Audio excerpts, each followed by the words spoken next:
Well, hello, folks. We're back for some more Halloween fun. Also, this kind of doubles as a favorite customs group, too, because what you're looking at, of course, is the Frankenstein Monster.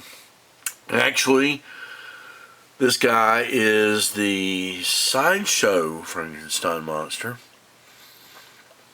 What makes him a custom, and probably you may notice if you have the figure right off the bat, is his attire and also his physical presence is a little altered from the figure as made by Sideshow.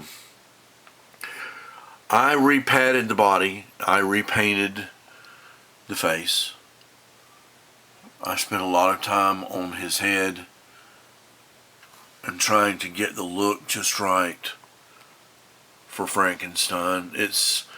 I don't like the green, the fallback on the green, like a lot of people are sort of given to. I want him to look like a dead body. I love the makeup, the Jack Pierce makeup. It's so famous. And for years, I wasn't really a Frankenstein fan.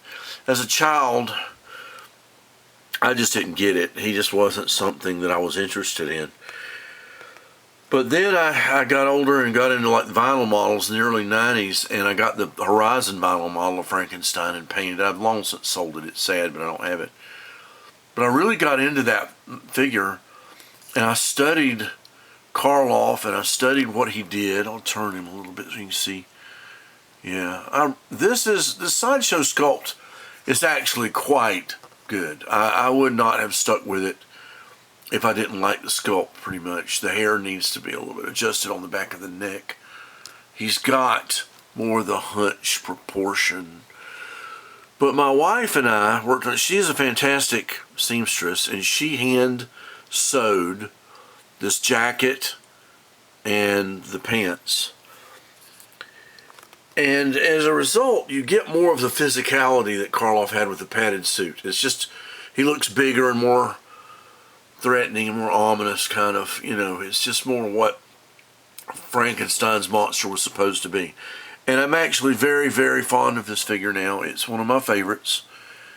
And not just because my wife helped me, that's a big part of it, but because it looks more like the Frankenstein monster. I'm very, very happy with it now. And I did get to meet Sarah Karloff, his daughter, in 1995 after I'd gotten into all that, and tell her at least how much her dad's performance meant to me.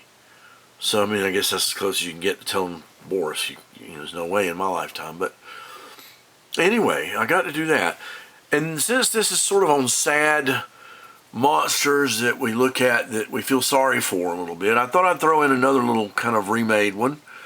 This is the Chaney Hunchback Sideshow figure. And I've got him in full hunched mode there. And I repainted that face and the eye especially. I really spent time on his eye detail, and I added the hair. Even on the hands, there's hair on the hands and in the chest there. Dirtied up the clothes, stained him, dirtied him.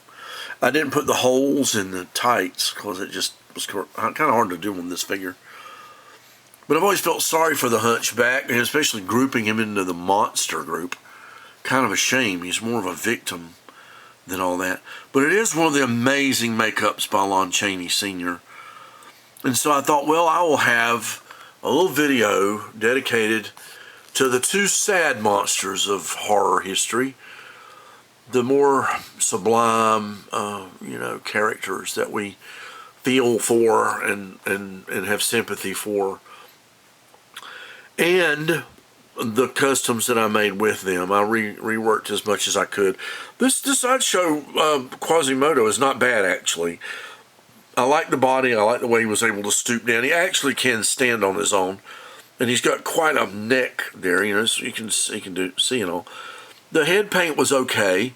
I'm not sure who the sculptors were on either of these. I don't know if it was Matt Falls, who was a real standard guy back in that day, or whether it was someone else. But whoever it was, they did a great job, even on the hands, like Frankenstein's hands, the hand gestures. I did the dead finger look, you know, for Frankenstein, so that he would have the, you know, when people know that. He didn't have black fingernails. He had dead fingers. He had the blood in his fingertips. And did the sunken eyes and the lids. I made his eyes sort of yellow. And with a Hunchback, of course, I tried to make him a little more alive, like he was really in there, you know, so I don't know. I just like repainting these classics. I'm still working on a few others, but these are my, I guess, the latest contribution to the Halloween horror classic figures. And I hope you enjoy what we've done, my wife and I, on the Frankenstein. And that is still a great Hunchback. If you want a good Hunchback figure, get it. It is an excellent figure. It's just it looks better with real hair. And again, one of the better Frankensteins. I wonder what Caustic Plastic's going to do when they do one. I have some dread there because I'm going to want it.